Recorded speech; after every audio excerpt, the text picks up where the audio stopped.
Hello my dear student, आज हम लोग शुरू करने वाले हैं क्लास 9 का चैप्टर 8 का एक्सरसाइज 8.1। इसके पहले के लेक्चर में मैंने इसका इंट्रोडक्शन कंप्लीट कर दिया और जितने भी प्रॉपर्टी थी, चाहे वो पैरेललोग्राम हो, स्क्वायर हो, रेक्टेंगल हो, ट्रेपेजियम हो, काइट हो, इनकी प्रॉपर्टी मैंने उस लेक्चर में बता दिया और उसका लिंक भी डिस्क्रिप्शन में दे दिया, आप लोग जाके देख सकते हैं। अब इसमें स्टार्ट करता हूँ क्वेश्चन नंबर 1। देखो क्वेश्चन नंबर 1 क्या बोल रहा है, if the diagonals of a parallelogram are equal then show that it is a rectangle. देखो यहाँ पे क्या है, पैरेललोग्राम है, मैंने बना दिया है ऑलरेडी। इसके डायगोनल्स क्या है, इक्वल है, यानी जो AC है वो BD के इक्वल है, इतना बोला है। तो हमें बताना है कि ये क्या है, रेक्टेंगल है। तो रेक्टेंगल की प्रॉपर्टी क्या होती है, पहला तो उसके अपोजिट साइड इक्वल होते हैं, ठीक है। तो और ये जो पैरेललोग्राम है इसके भी अपोजिट साइड इक्वल है, इतना चलो हो गया, पहला तो कंप्लीट हो गया। दूसरा, इसके ईच एंगल, इंटीरियर एंगल जो होते हैं 90 डिग्री के होते हैं, तो लेकिन ये तो इसमें नहीं है, तो इसे हमें शो करना होगा। अगर हम लोगों ने ईच एंगल 90 डिग्री या फिर कोई भी एक एंगल 90 डिग्री शो कर दिया तो समझ जाओ कि ये क्या है, रेक्टेंगल है। तो उसके लिए क्या करोगे आप लोग, देखो यहाँ पे, तो पहले लिख लो यहाँ पे, लेट ABCD क्या है, एक पैरेललोग्राम है। ABCD is the parallelogram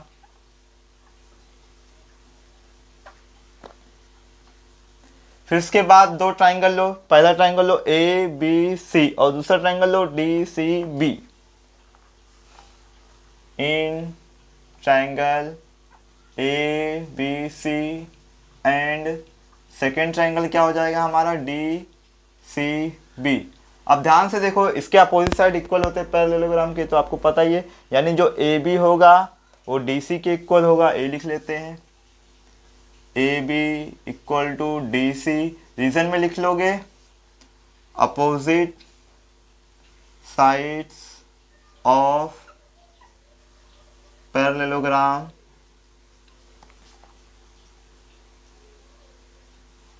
are equal,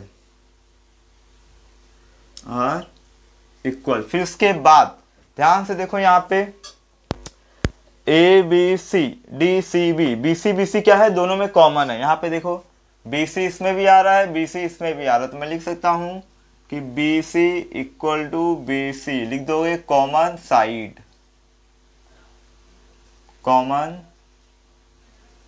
side. फिर इसके बाद अब ध्यान से देखो यहाँ पे कि इसमें क्या बोला है, if the diagonals of a parallelogram are equal, इसके डायगोनल क्या है, एक दूसरे के इक्वल है, यानी ट्राइंगल ABC में AC हो जाएगा और ट्राइंगल DCB में BD हो जाएगा। तो हम लोग बोल सकते हैं जो AC होगा वो किसके इक्वल होगा, BD के। ये क्या है, क्वेश्चन में दिया हुआ है, तो यहाँ पे लिख दोगे गिवन।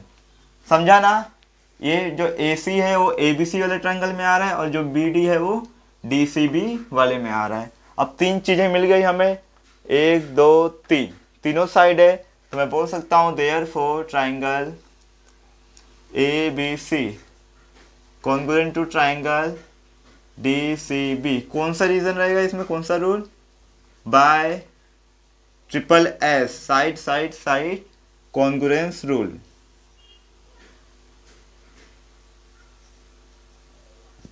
कॉन्ग्रुएंस रूल से पता चल गया कि ये दो ट्राइंगल क्या है, आपस में कॉन्ग्रुएंट है। अब इसमें जो एंगल होंगे वो भी क्या होंगे, इक्वल होंगे, यानी कि एंगल ABC, ये वाला एंगल, और दूसरा एंगल DCB यानी ए वाला एंगल, ये एंगल इस एंगल के इक्वल होगा। क्यों, क्योंकि ये दोनों ट्राइंगल क्या है, कॉन्ग्रुएंट है। तो मैं CPCT रूल से बोल सकता हूं कि एंगल जो ABC होगा वो इक्वल टू एंगल DCB होगा। रीजन में लिख दोगे CPCT।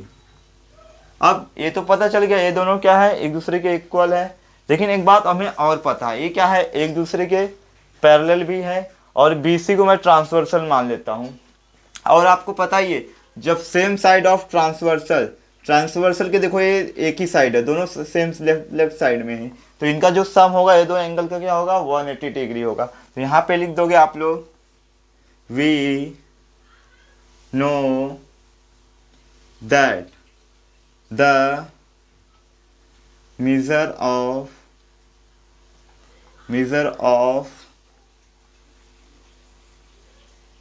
sum of angle same side of transversal same side of transversal is 180 degree. Same side of transversal is 180 degree. Transversal के सेम साइड में है एंगल बी और एंगल सी, तो इनका जो सम होगा वो 180 डिग्री होगा। यानी कि जो angle A B C plus angle D C B का सम होगा क्या होगा 180 डिग्री। अब इसके बाद जो ए बी सी है वो डी सी बी के इक्वल है। देखो यहाँ पे ये दोनों क्या एक दूसरे के इक्वल है, यानी कि मैं ए बी सी के प्लस पे डी सी बी रख सकता हूँ। तो यहाँ पे मैं रख देता हूँ देयरफॉर यहाँ पे आ जाएगा D C B plus angle D C B equal to 180 degree. इन दोनों को ऐड करेंगे तो क्या हो जाएगा 2 times of angle D C B is equal to 180 degree. अब इसको 2 से मैं डिवाइड कर देता हूँ। 2 से अगर मैं डिवाइड करता हूँ, यहाँ पे करता हूँ, 2 से मैं डिवाइड करता हूँ तो क्या हो जाएगा देखो 180 डिवाइड बाई 2 तो कितना आ जाएगा 90 डिग्री। तो ये कितना आ गया हमारे पास 90 डिग्री आ गया। अब एक तो पहले से ही ये पता है कि ये पैरेललोग्राम है, और दूसरा कंडीशन क्या मिला हमें कि इसमें एक एंगल क्या है 90 डिग्री है। तो यहाँ पे लिख दोगे कि A B C D is parallelogram and one of its interior angle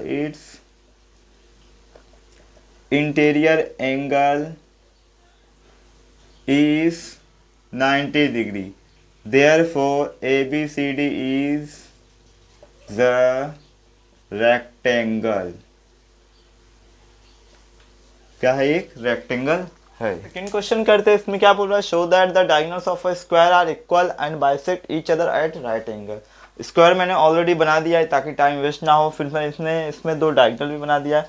हमें क्या प्रूफ करना है कि इसके जो डायगोनल है यानी ए सी इक्वल टू बी डी है, पहला ये प्रूफ करना है। दूसरा जो ये डायगोनल है एक दूसरे को बाइसेक्ट कर रहे हैं, यानी ए ओ इक्वल टू सी ओ और दूसरा B O equal to D O, ऐसा हमें प्रूफ करना है। और ये एक दूसरे को मतलब जो जहाँ इंटरसेक्ट करे वहाँ क्या हो रहा है राइट एंगल हो, ऐसा हमें ये भी बताना है। 3 चीज़ें बतानी है।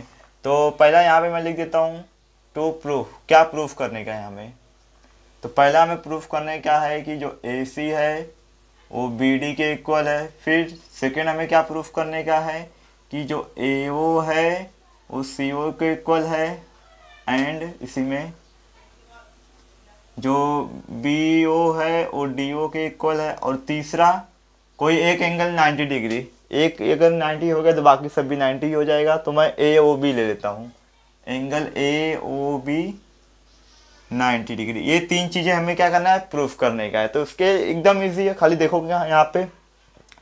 तो पहले क्या करता हूँ मैं, सेम जैसे इसके पहले लिया था ट्राइंगल ए बी सी और दूसरा ट्राइंगल डी सी बी लिया था, वैसे वापस ले लेता हूँ। तो यहाँ पे लिख देता हूँ मैं, तो पहले यहाँ पे लिख दो let square A B C D is a square, ऐसा लेट ले लो। फिर लिख देता हूँ यहाँ पे in triangle A B C and second triangle क्या है हमारा डी सी बी। इन्हें हमें कॉन्ग्रुएंट प्रूफ करना। अगर एक कॉन्ग्रुएंट प्रूफ हो गया तो डायगोनल इक्वल प्रूफ हो जाएंगे। तो पहला तो A B equal to C D side of a square equal होते हैं, तो पता ही है आपको। तो यहाँ पे लिख देता हूँ A B equal to D C लिख देता हूँ, डी सी लिख दोगे sides of square are equal. फिर इसके बाद और क्या दिख रहा है, बी सी दोनों में ही कॉमन दिख रहा है, बी सी कॉमन दिख रहा है दोनों में ही। और क्या दिख रहा है, हाँ angle angle A B C यानी ए वाला एंगल और दूसरा एंगल ए वाला, क्योंकि जो स्क्वायर के एंगल होते हैं वो क्या होते हैं 90 डिग्री के होते हैं, यानी एंगल बी 90 डिग्री होगा, एंगल सी 90 डिग्री होगा। तो मैं पहले यही लिख देता हूँ A B C equal to angle D C B, समझा ना। A B C D C B ये क्या हो जाएंगे ईच 90 डिग्री, ईच 90 डिग्री। या फिर लिख दोगे angle of a square.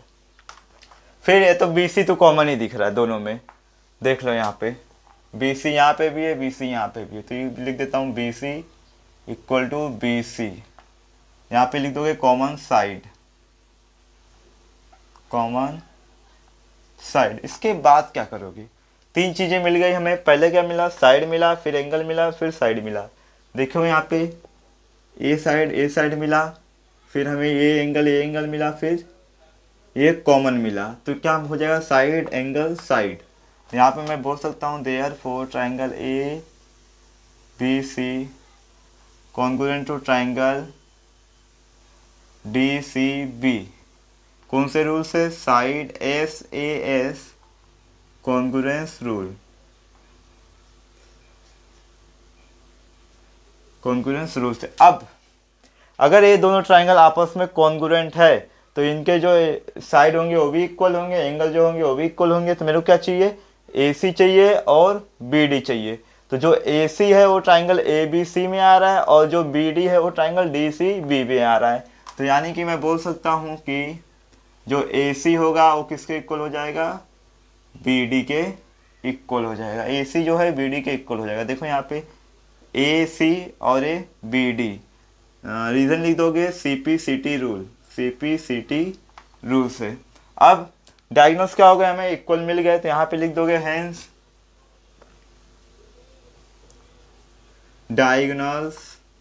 Diagonals of square are equal in length. जो स्क्वायर के डायगोनल होते हैं क्या होते हैं, उनका लेंथ इक्वल होता है। पहले यही हमें प्रूफ करना था, देखो हो गया पहला। अब सेकंड में आता है AO इक्वल टू CO, यानी जो डायगोनल्स है वो बाइसेक्ट कर रहे हैं, ऐसा हमें प्रूफ करने का। तो इसके लिए मैं क्या करूंगा, ट्राइंगल AOB और दूसरा ट्राइंगल लूंगा COD। ये दो ट्राइंगल ले लेता हूं मैं, तो यहाँ पे लिख दूंगा in triangle AOB and second triangle ले लेता हूं मैं COD।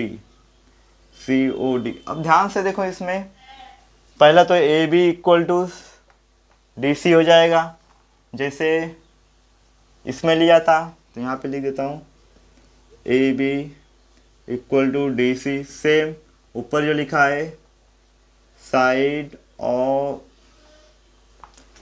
Of square are equal. फिर दूसरा क्या दिख रहा है, दूसरा कुछ दिख रहा है क्या, दूसरा देखो यहाँ पे वर्टिकली अपोजिट एंगल फॉर्म हो रहा है। ये दोनों लाइन क्या है, स्ट्रेट लाइन है, और यहाँ पे क्या होगा, वर्टिकली अपोजिट एंगल फॉर्म होगा। और दूसरा यहाँ पे देखो Z बन रहा है, Z, यानी कि एंगल ABO और दूसरा angle CDO, alternate interior angle form हो रहा है। पहले अल्टरनेट इंटीरियर एंगल लिखता हूँ, क्या है देखो यहाँ पे ABO इक्वल टू CDO। समझाना, देखो ए वाला एंगल देखो, ये इतना A एंगल और A एंगल, ABO और दूसरा CDO, alternate interior angle, alternate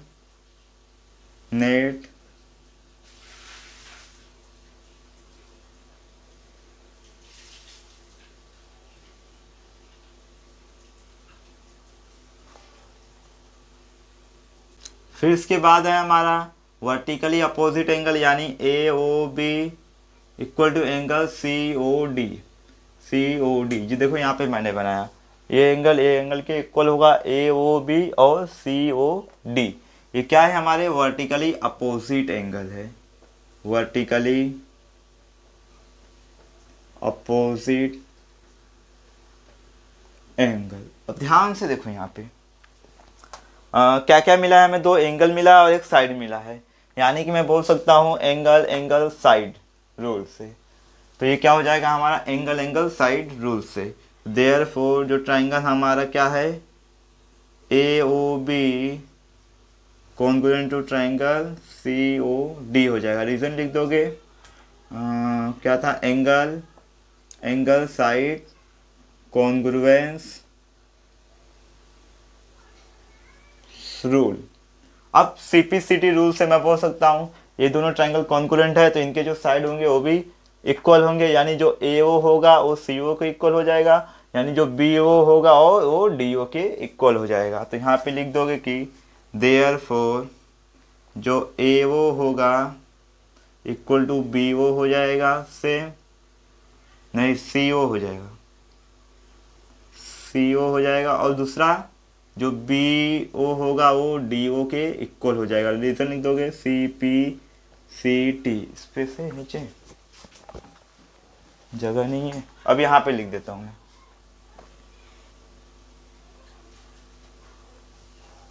अब ये दोनों क्या हो रहे हैं, बाइसेक्ट हो रहे हैं।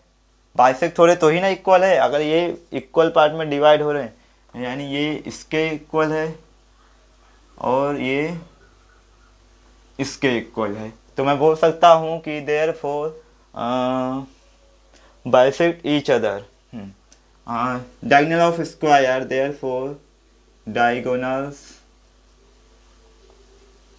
Of square are bisect each other. एक दूसरे को क्या कर रहे हैं, बाइसेक्ट कर रहे हैं। अब तीसरा, दो चीजें तो मिल गई हमें, अब तीसरा क्या है, हमें एक एंगल को 90 डिग्री प्रूफ करने का है। इसमें से किसी को भी कर सकते हो, तो मैं AOB को करता हूँ। तो इसके लिए हमें क्या करना होगा, वापस दो ट्रायंगल लेना होगा। अब ट्रायंगल AOB सेम ले लो, फिर इसमें ले लो COB। क्या ले लोगे, COB। तो यहाँ पे लिख देता हूँ मैं, in triangle AOB and second triangle क्या होगा हमारा, COB। अब इसे भी कॉन्ग्रुएंट प्रूफ करना है, तो पहला तो आपको दिख ही रहा होगा, जो AB होगा वो BC के इक्वल होगा, क्योंकि ये स्क्वायर की साइड है और स्क्वायर के जो साइड होते हैं इक्वल होते हैं चारों साइड। यहाँ पे लिख दूंगा कि AB equal to BC। Same reason ये वाला लिख लेना आप लोग, side of a square are equal, side of square are equal, ऐसा लिख लेना। हाँ, फिर इसके बाद क्या दिख रहा है आपको, कुछ दिख रहा है क्या,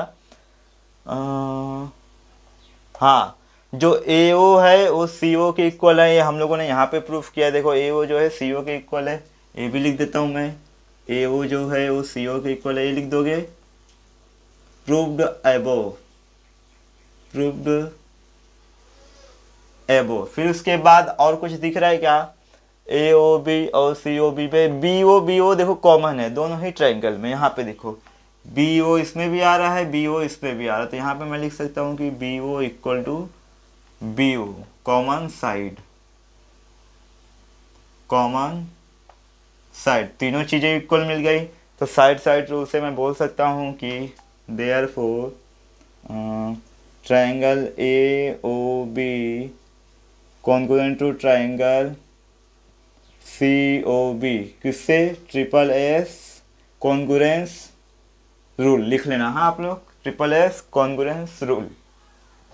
अब ये दोनों इक्वल प्रूफ हो गए, यानी इसमें जो एंगल होंगे वो भी इक्वल होंगे, यानी जो एंगल AOB होगा किसके इक्वल हो जाएगा, एंगल COB के, यानी A एंगल इस एंगल के इक्वल हो जाएगा CPCT रूल से।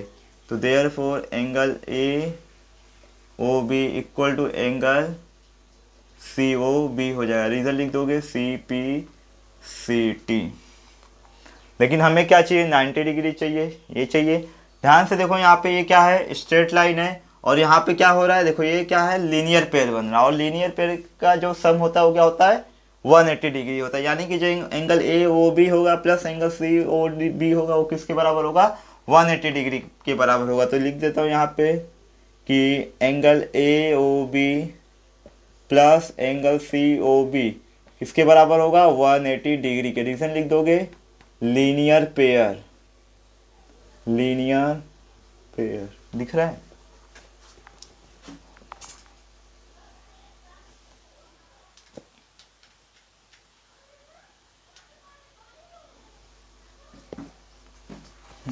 लीनियर पेयर बन रहा है। अब ये तो मैंने ऑलरेडी प्रूफ किया, ये दोनों क्या है, एक दूसरे के इक्वल है। देखो यहाँ पे तो मैं क्या करता हूँ AOB के COB के प्लेस पे AOB लिख देता हूँ, क्योंकि मैंने AOB लिखा है यहाँ पे देखो।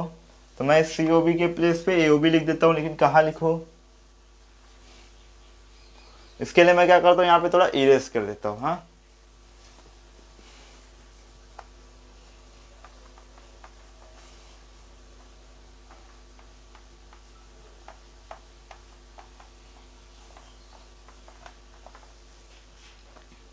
ब्लैक वाले से लिखता हूँ ताकि पता चले आपको डिफरेंस। देखो यहाँ पे मैं क्या करता हूँ, अब COB के प्लेस पे AOB लिखता हूँ, क्यों? क्योंकि ये दोनों एक दूसरे के इक्वल है। तो यहाँ पे हो जाएगा मेरा AOB plus angle AOB equal to 180 degree. अब दोनों क्या हो जाएगा, 2 टाइम्स हो जाएगा एंगल AOB।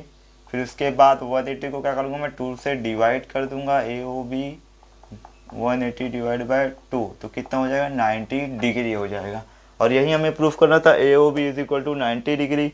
अब मैं बोल सकता हूँ कि the diagonals of a square are equal and bisect each other at right angles. ये स्टेटमेंट लिख देना, यहाँ से लेके यहाँ तक लिख देना, नीचे हो जाएगा। अब क्वेश्चन नंबर 3 करते हैं। इसमें क्या बोला, diagonal AC of parallelogram ABCD bisect angle A। देखो ये जो ABCD एक पैरेललोग्राम है, इसमें जो AC है ना डायगोनल, ये क्या कर रहा है, एंगल A को बाइसेक्ट कर रहा है, यानी A वाला एंगल इस एंगल के इक्वल है। फिर हमें क्या बोला है, show that it bisect angle C also. हमें बताना है कि AC जो है एंगल C को भी बाइसेक्ट कर रहा है। तो ये कैसा पता चलेगा कि बाइसेक्ट कर रहा है कि नहीं? अगर हम लोगों ने प्रूफ कर दिया कि ये एंगल इस एंगल के इक्वल है, तो समझ जाओ कि जो AC है वो एंगल C को बाइसेक्ट कर रहा है। तो आज ये लिख देते हैं। पहला तो ये गिवन है कि ये दोनों एंगल एक दूसरे के इक्वल है, तो यहाँ पे लिख देता हूँ कि जो एंगल हमारा DAC है वो एंगल BAC के बराबर है। Angle DAC equal to angle BAC। Reason में लिख दोगे AC bisect angle A।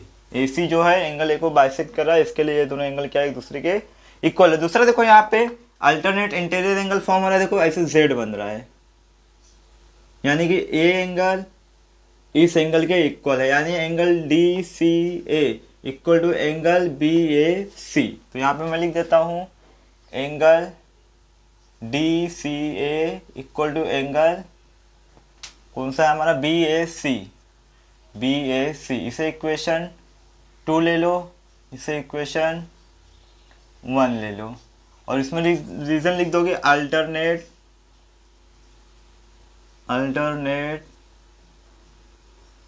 Interior angle. फिर अभी एक अल्टरनेट इंटीरियर एंगल मिला, एक और अल्टरनेट इंटीरियर एंगल फॉर्म हो रहा है। देखो यहाँ पे अगर मैं Z को ऐसे बनाऊं तो ये वाला जो एंगल होगा इस एंगल के इक्वल हो जाएगा, यानी कि angle DAC equal to angle BCA। तो यहाँ पे लिख दोगे एंगल DAC इक्वल टू किसके एंगल हो जाएगा, BAC के। यही होगा ना, ये होगा BCA होगा। ये वाला एंगल इस एंगल के होगा, BCA हो जाएगा, BCA। इधर लिख दो इक्वेशन 3 और रीजन लिख दोगे सेम, यही अल्टरनेट इंटीरियर एंगल। अब इक्वेशन 1 2 3 का यूज करते हैं हम लोग। तो यहाँ पे लिखता हूँ फ्रॉम इक्वेशन 1 2 एंड 3 we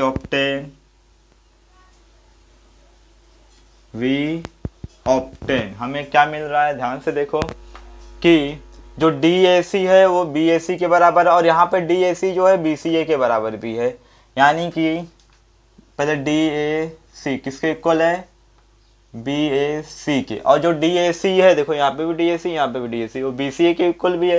ये भी लिख देता हूँ इक्वल टू BCA। और इसमें क्या है, जो DCA है वो किसके बराबर है, BAC के। अब देखो जो कहाँ है BAC किसके बराबर है, DCA के, तो DCA भी आ जाएगा इसमें, यानी कि ये चारों एंगल क्या है, एक दूसरे के इक्वल है। अब हम लोग क्या करते हैं, हमने क्या चाहिए, सिर्फ और सिर्फ ये दो एंगल चाहिए, तो ये दो एंगल ले लेते हैं, यानी कि DCA और BCA। देखो यहाँ पे कहाँ पे है, हाँ DAC, देयरफॉर DAC, दूसरा क्या है BCA, BCA यहाँ पे है, इसको भी ले लो BCA, और यही हमें चाहिए था। अगर ये दोनों एंगल आपस में इक्वल है तो AC जो होगा वो एंगल C को भी बाइसेक्ट करेगा। तो यहाँ पे लिख दो therefore AC bisects angle C also. पहला कंप्लीट हो गया। अब दूसरे में क्या बोला है, ABCD is a rhombus. ABCD एक रोम्बोस है ऐसा हमें बताना है। तो रोम्बोस की प्रॉपर्टी क्या होती है, चारों साइड इक्वल होते हैं। हाँ, चारों साइड क्या होते हैं, इक्वल होते हैं। लेकिन हमें सिर्फ पता है कि ये अपोजिट और ये वाला अपोजिट इक्वल है, हमें चारों को इक्वल लाना है। तो उसके लिए क्या करोगे, तो पहले तो देखो इस एंगल, ये दोनों एंगल क्या है, आपस में इक्वल है। यहाँ पे देखो क्या है, एंगल DAC और DCA, DAC और DCA ये लिख दो। तो इसे लेता हूँ इक्वेशन 4, फ्रॉम इक्वेशन 4 लिख देने का। ये जो होगा DAC इक्वल टू क्या हो जाएगा, DCA, इसे लिख दो फ्रॉम इक्वेशन 4, फ्रॉम 4। अब ध्यान से देखो, अब देखो यहाँ पे दो एंगल, इस ट्राइंगल जो ट्राइंगल ADC है, इसमें इसके ए एंगल और ए एंगल क्या है, आपस में इक्वल है। अगर ये दोनों एंगल आपस में इक्वल है तो आइसोसेलेस ट्राइंगल में क्या बोला गया है कि दो एंगल जब आपस में इक्वल हो तो उनके अपोजिट साइड भी क्या होते हैं, इक्वल होते हैं। यानी जो AD होगा वो CD के इक्वल होगा। तो यहाँ पे क्या आ जाएगा, DAC, इसके अपोजिट में क्या है क्या है, DC है, तो DC लिख देता हूँ यहाँ पे। और इसके DCA इसके अपोजिट में कौन सा है, AD, तो यहाँ पे आ जाएगा हमारा DA लिखो फिर AD लिखो, आपके ऊपर है। तो यहाँ पे रीजन क्या लिख दोगे, side opposite to equal angles are also equal.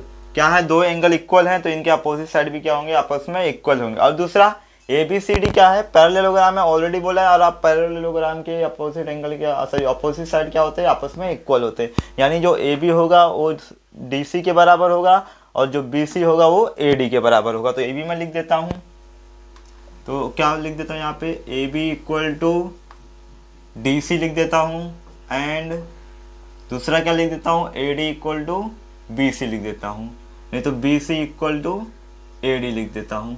तो यहाँ पे रीजन लिख दोगे, अपोजिट साइड्स ऑफ पैरेललोग्राम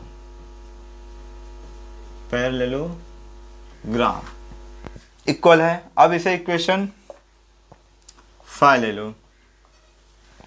अब ध्यान से देखो, 5 मतलब जाने दो, सीधा लिख देते हैं।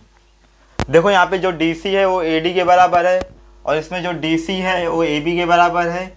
यानी कि DC और AD में लिख देता हूँ पहले, DC इक्वल टू AD हो गया, DC इक्वल टू AD हो गया, इतना लिख दिया। अब ध्यान से देखो, जो DC है ना वो AB के बराबर है, तो इसमें क्या आ जाएगा, AB भी आ जाएगा। और इसमें क्या है, BC और AD, देखो AD इसमें भी है और AD इसमें भी है। अगर AD BC के बराबर है तो ये तीनों भी क्या होंगे, BC के बराबर होंगे। अब देखो चारों साइड इक्वल आ गए, AB BC CD और AD चारों साइड इक्वल आ गए। अब चारों साइड इक्वल है यानी ये क्या है, हमारा रोम्बोस है। तो यहाँ पे मैं बोल सकता हूँ कि therefore ABCD is a rhombus.